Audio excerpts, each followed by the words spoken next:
Well, thank you for joining me on the Waters and Stanton video channel once again.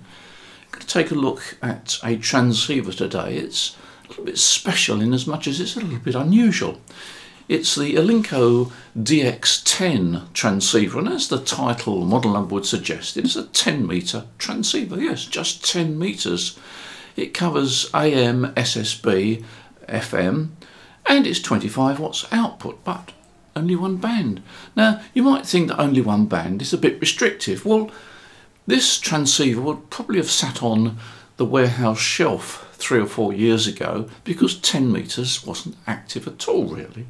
But we're now going up the sunspot cycle, and for the next 4 or 5 years we can look forward to some pretty good 10 metre activity. So it makes sense to join the fun with a simple transceiver such as this. Now, 25 watts on 10 metres will get you all over the world when the band's open, and it's quite attractive for mobile operation or portable operation because a 10 metre vertical area is only 2.5 metres tall. Now, whilst I wouldn't recommend a 2.5 metre antenna on the roof of the car while you're driving, it's very convenient to stop, just pop the antenna up, and probably you'll get as good performance or even better than you would do with the similar vertical in your back garden. It's interesting to newcomers as well because it's not expensive. This transceiver is less than £200, and for less than £200 you could be talking all over the world. So let's see what this Alinco DX-10 has to offer and whether it's right for you.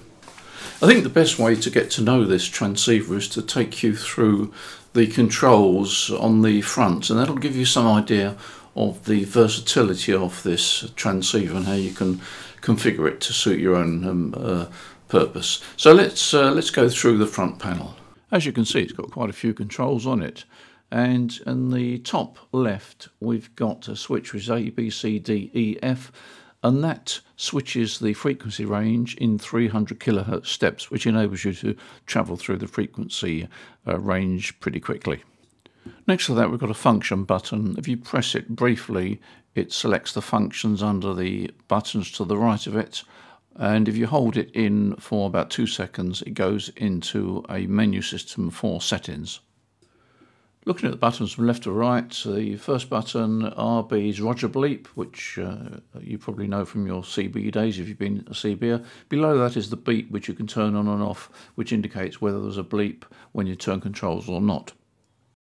Next you've got the aerial noise limiter, noise blanker, and the secondary function is the lock button that locks the controls.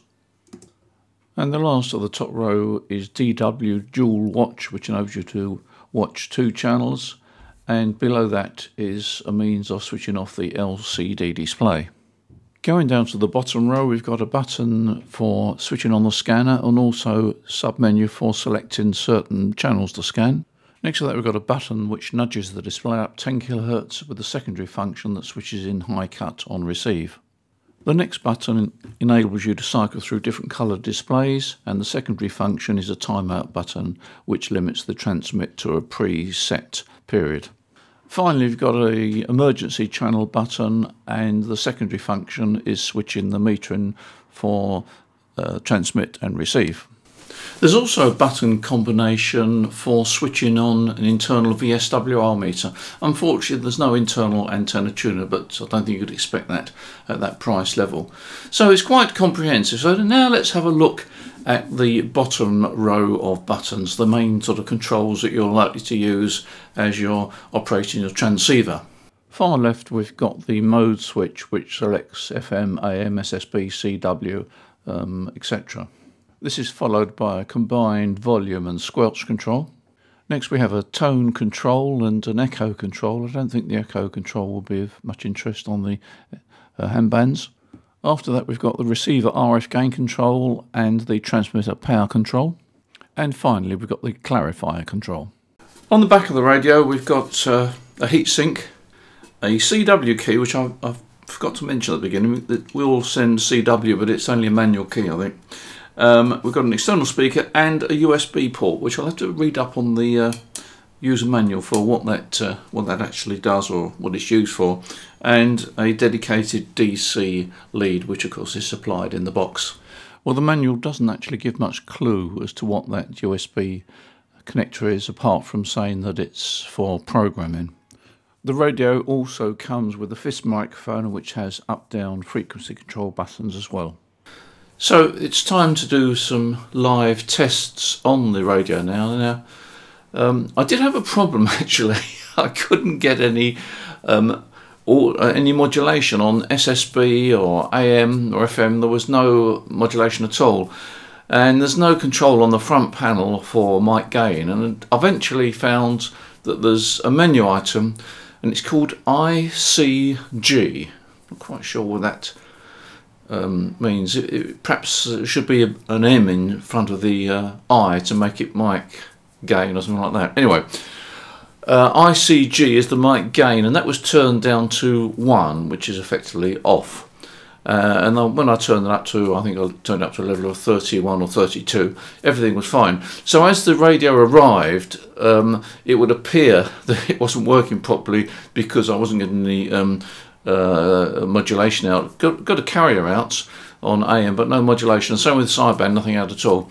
So if you do buy one of these, just be mindful, go into the menu system and rotate the control to 3132. It's covered in the handbook, but it's not really highlighted, and you would expect it to have a sort of a nominal preset value, but it didn't. The other thing is I had to shoot this on my Sony video camera in a bit of a hurry, so some of the shots are not quite as good as they should be, and the audio may be not quite the same as you're hearing at the moment. Anyway, enough of that. Let me just give you some live demonstrations of the radio. This is Golf 3 Oscar Juliet Victor G30 JV 1 2 3 4 5 5 4 3 2 1. Golf 3 Oscar Juliet Victor.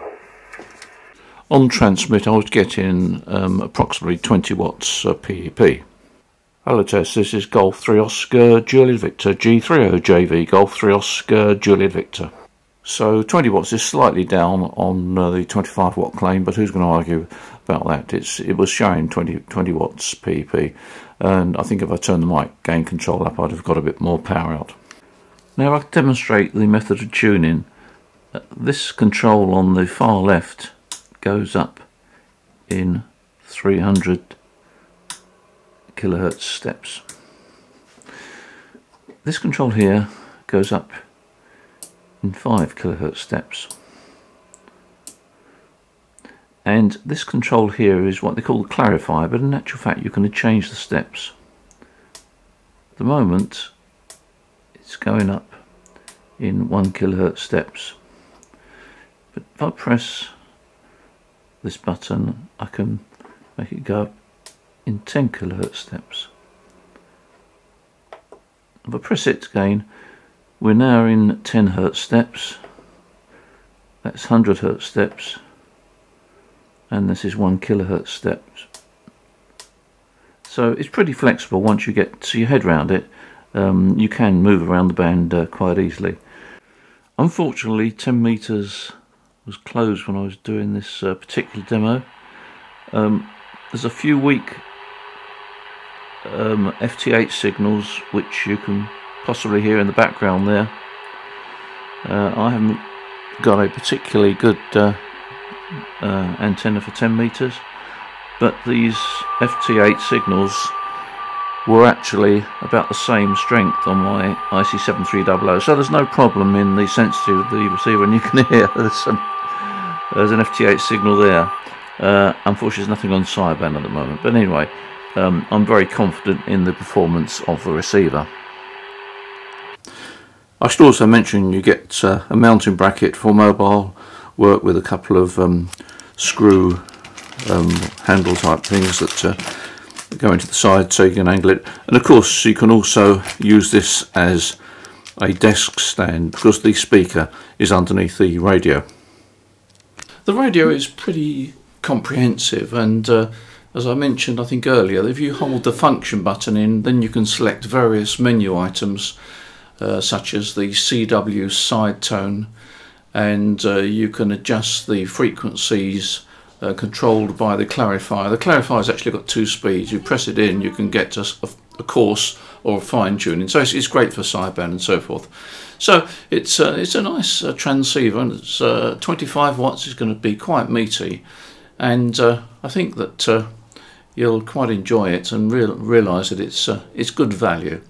So that's the Alinco DX-10, 28 megahertz or 10 meter dedicated transceiver, all ready for this exciting time we've got coming in the next few years on 10 meters.